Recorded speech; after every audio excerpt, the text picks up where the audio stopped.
Hello mga ka-OFW. Mga nagtatanong about na pwede bang makuha yung partner o kung hindi pa asawa o pareho kayong lalaki, pareho kayong babae, magjowa pa lang kayo at nakapunta po kayo ng Greenland at was na-select po kayo, pwede nyo pong kunin yung partner nyo. Basta meron lang po kayong proof na kayo ay magkasama at nagpapadala po kayo ng pera sa kanya na natatanggap niya po. Yun po yung mga hinahanap na mga proof na kayo po ay magkasama at nagsasama.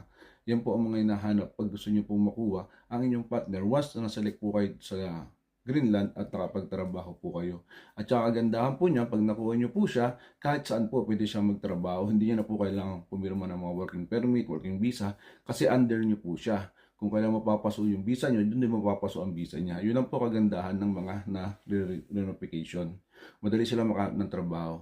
Kaya kung may mga partner kayo, kailangan itabi nyo yung mga chat nyo, mga pinapadala nyong pera para may proof once na nakarating po kayo sa Greenland. Ganun po ang process nyo mga ka-OFW, no? Sana po, itong tip na to ay makatulong kahit konti sa inyo. Yun lang po mga ka-OFW and good luck po!